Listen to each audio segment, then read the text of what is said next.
رضا رمضان رضا رمضان رضا رمضان رضا رمضان رضا رمضان رضا رمضان رضا رمضان رضا اللهم صل على سيدنا ومولانا محمد وعلى آل سيدنا ومولانا محمد وبارک وسلم صلاۃ وسلام علیک یا سیدی یا رسول اللہ۔ جہان رضا کے ساتھ آپ کا میزبان فقیر محمد قادری ایک بار پھر حاضر خدمت ہے۔ ناظرین کرام، ماہ رمضان المبارک عبادتوں کا مہینہ، روزوں کا مہینہ، نماز کا مہینہ، تلاوت قرآن مجید کا مہینہ اور دعاؤں کا مہینہ ہے۔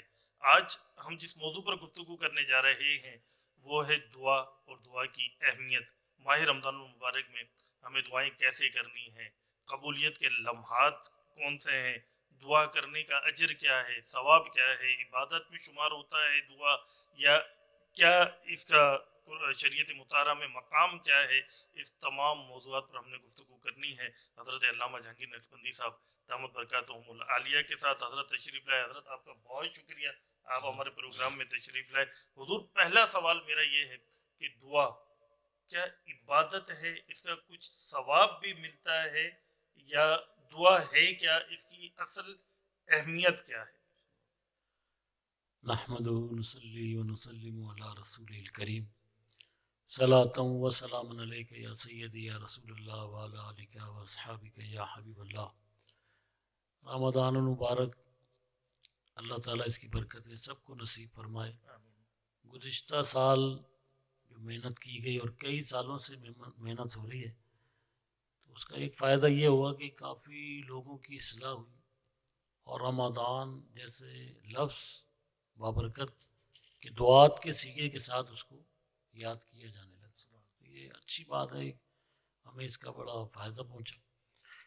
اب یہ آج جو ہمارے فقیر بھائی، اللہ تعالیٰ ان کو ہمت صحت دے، اور دعا سے متعلق، دعا نہ صرف عبادت ہے بلکہ عبادت کا بھی مغز فرمایا سبحان اللہ، سبحان اللہ، نبی پاک صلی اللہ علیہ وسلم، مخ العبادہ، کہ یہ یعنی کتنی قیمتی چیز ہے مغز۔ تو فرمایا کہ جیسے یہ مغز قیمتی ہے نا، اس طرح عبادت کرنے کے بعد دعا مانگنی، اور جسے دعا مانگنی آ جائے نا، واہ واہ واہ، سبحان سمجھ لیں اللہ، اس کو پھر کسی اور وظیفے کی ضرورت نہیں پڑے۔ سبحان اللہ، سبحان ایسا یعنی عبادت، ہتھیار، وظیفہ، قبولیت، نجات، برکت، رحمت، پتہ نہیں اس کے کتنے سینکڑوں نام ہیں۔ سبحان اللہ، فرمایا یہ ایسی اچھا، اس عبادت میں ایک چیز اور ہے کہ اگر کوئی امام صاحب دعا فرما رہے ہیں، ہم پیچھے کہہ رہے ہیں آمین، فرمایا یہ بھی دعا ہے۔ سبحان اللہ، قرآن پاک میں مفہوم ہے، حضرت موسیٰ علیہ السلام نے دعا مانگی اور فرمایا دونوں کی دعا قبول ہے۔ یا اللہ، دعا تو موسیٰ علیہ السلام نے مانگی تھی، فرمایا آمین حضرت ہارون علیہ السلام فرما رہے تھے۔ سبحان اللہ، سبحان تو دعا بھی عبادت، آمین بھی عبادت۔ اللہ، کیا بات، اور دوسرا ایک نقطہ اس میں بڑا اہم ہے کہ یہ جتنی آہستہ مانگنی چاہیے نا، وہ اللہ کو بہت پسند ہے۔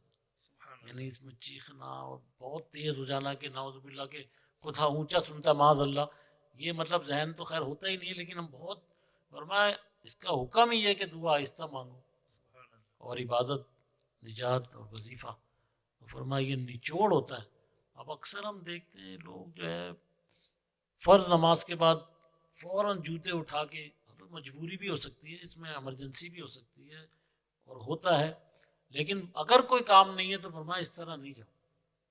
سبحان اللہ، نبی پاک صلی اللہ علیہ وسلم نے ایک صحابی کو دیکھا کہ فرض ہوتے ہی وہ مسجد سے باہر، تیسرے دن نبی پاک صلی اللہ علیہ وسلم فرمایا صحابی کو رضی اللہ تعالیٰ کہ ان کو بلا کے لاؤ۔ وہ دوڑ کے گئے، ان کو پیغام دیا۔ اب جب حضور صلی اللہ علیہ وسلم کا پیغام آ جائے، اور میں نماز میں بھی ہو تو توڑ کے آ جائے حضور کی بارگاہ، سبحان اللہ، تو وہ واپس پھر لوٹے، کیونکہ حضور علیہ السلام کا پیغام تھا۔ حضور نے فرمایا تمہیں پتہ ہے کہ فرض نماز کے بعد دعا قبول ہوتی ہے، اور آپ بغیر دعا کے جا رہے ہیں۔ ہوتا ہے بعض مختصر دعا مانگ لی، چلو کچھ نہ کچھ تو فائدہ ہوا، لیکن فرمایا یہ چھوڑ کے جا۔ اس کی آگے بات یہ ہے کہ میرے پڑوس میں کھجور کا درخت ہے، وہ ہوا چلتی ہے تو کھجوریں گرتی ہیں. اور میرا ایک بچہ 3 سال کا ہے. اب میں یہ سوچ کے واپس بھاگتا ہوں کہ وہ کھجوریں بغیر پوچھے میرا بیٹا نہ کھا لے. بس یہ مجھے چلتی ہوتی ہے یار، کیا صحابہ کا ایمان، عمل اور نیک نیتی. تو پھر حضور صلی اللہ علیہ وسلم نے اس سلسلے کو دعا فرمائی، اس مسئلے کا حل فرمایا. وہ آگے تفصیل میں جب پھر کبھی بیان کریں گے تو بتا دیا کہ دعا جو ہے بہت زبردست عبادت ہے، چاہے مختصر کرو مگر دعا ضرور مانگو. تو اللہ تعالیٰ دعا مانگنے کی توفیق عطا فرمائے. آمین آمین آمین. سبحان اللہ سبحان اللہ. علامہ صاحب سے گفتگو کا سلسلہ جاری ہے. دعا کی اہمیت سے متعلق حضرت نے بڑے خوبصورت انداز میں ہماری رہنمائی فرمائی. یہاں ناظرین کرام ایک سوال ذہن میں یہ بھی آتا ہے کہ ماہ رمضان کریم میں دعا کی کوئی خاص لمحات، دعا کی قبولیت کے کوئی خاص لمحات ہیں یا نہیں؟ اس سے متعلق حضرت سے جانیں گے. حضرت کیا فرماتے ہیں؟ بسم اللہ الرحمن الرحیم. صلی اللہ تعالیٰ علیہ وآلہ وسلم. آپ کا سوال ہے کہ بھئی دعا جو ہے وہ رمضان المبارک میں کوئی خاص وقت ہو تو اس سے فائدہ اٹھایا جا سکے. میں بڑا اس سلسلے کو مطالعہ کرتا رہا، علماء اکرام کی بھی معلومات کرتا رہا کہ رمضان جیسا مہینہ جب احادیث کو جمع کرنا شروع کیا تو ہمیں کوئی لمحہ ایسا نہیں ہے جو دعا کی قبولیت کا نہ ہو. سبحان اللہ سبحان اللہ. لمحہ. کیا بات ہے. سبحان اللہ بھائی افطار کے وقت فرمایا دعا قبول ہے، سبحان اللہ سحری کے وقت فرمایا دعا قبول ہے، سبحان اللہ 5 وقت کی نماز میں دعا قبول ہے، سبحان اللہ رمضان جیسے مہینے میں دعا قبول ہے، سبحان اللہ روزے میں دعا قبول ہے. سبحان اللہ. اب بچا کون سا وقت؟ کیا بات ہے. سبحان اللہ. یہ اس چیز سے پورا فائدہ اٹھائیں. اور ایک اور اس میں نکتہ یہ ہے کہ اب یہ جب پتہ چل گیا کہ پورے رمضان میں صبح شام دوپہر رات کسی وقت بھی روزے کی حالت ہو، روزے کی حالت نہ ہو مگر مہینہ تو رمضان کا ہے، پہلا عشرہ برکت والا، سبحان اللہ دوسرا عشرہ برکت والا، تیسرا عشرہ بھی برکت والا، رحمت والا، نجات والا. تو فرمایا کہ یہ جب اس چیز کا ہمیں یقین ہو گیا تو اب دعا کیا مانگنی ہے، یہ بھی ایک بڑا مطلب بہت اہم بات ہے. جی. کیونکہ دعا اپنے لیے تو سارے ہی مانگتے ہیں، اب مانگنی چاہیے، لیکن فرمایا جب امت مسلمہ کے لیے دعا مانگے نا تو اس کا بڑا فائدہ ہے، تاکہ دوسروں کی دعا سے اپنے لیے دعا تو فوراً سمجھ لیں قبول ہو جاتی ہے. کیا بات. تو فرمایا کہ یہ آپ دیکھیں کہ روزے جیسی حالت میں بھی فرمایا دعا قبول ہے، اور 5 ٹائم کی فرض نمازوں کے بعد دعا قبول ہے، تلاوت کے بعد بھی دعا قبول ہے، نوافل کے بعد بھی دعا قبول ہے، اور درود پاک پڑھ لیں پھر دعا مانگیں وہ بھی قبول. اور درود تو مطلب دعا تو ہے ہی درود شریف کا مجموعہ، شروع میں بیچ میں آخر میں، جن کو پتہ ہے کہ درود شریف کی جو اہمیت ہے.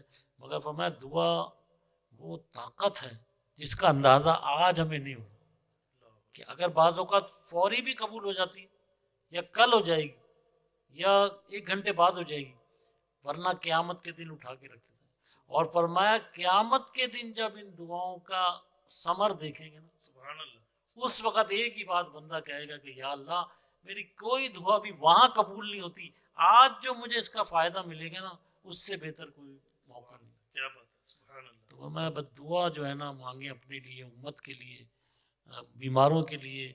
اور پہلی دعا جو ہے نا اس میں پہلے نمبر پہ والدین کے لیے، سبحان اللہ. کیونکہ جن کا احسان ہے، جن کے لیے ہم نے جن کے صدقے کو مولوی بنا بلکہ ولی بنا، پتہ نہیں کیا کیا بنے ماں باپ کی دعا سے.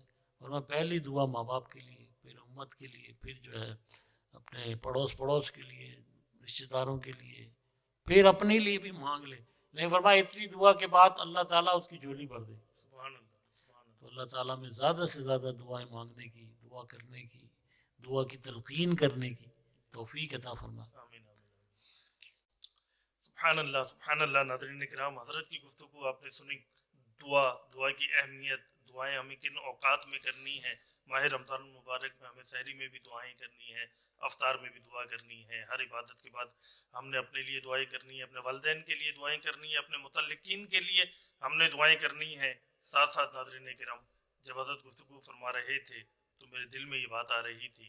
ناظرین کرام سے یہ عرض کروں گا کہ اپنی دعاؤں میں میرے فلسطین کے مسلمانوں کو یاد رکھیے گا، فلسطین کے ان بچوں کو یاد رکھیے گا، فلسطین کی ماؤں بہنوں کو یاد رکھیے گا، فلسطین کے شہداء کو یاد رکھیے گا، فلسطین میں سسکتے بلکتے بچوں کو یاد رکھیے گا۔ اللہ تبارک و تعالیٰ میرے فلسطین کے لیے آزادی عطا فرمائے، میرے آمین فلسطین کے لیے آسانی عطا فرمائے، آمین فلسطین کے آمین مسلمانوں کے لیے آسانی عطا فرمائے۔ ثم اس آمین ماہ رمضان میں آپ نے خاص طور پہ یہ دعا کرنی ہے کہ رب تبارک و تعالیٰ فلسطین کے مجاہدین کو شاندار کامیابی عطا فتح فرمائے، کفار کو نیست و نابود فرمائے، آمین آمین اسلام کو فتح عطا فرمائے، آمین اسلام کو غلبہ عطا فرمائے، ثم اور آمین میرے فلسطین آزاد ہو، میرا قبلہ اول آزاد ہو۔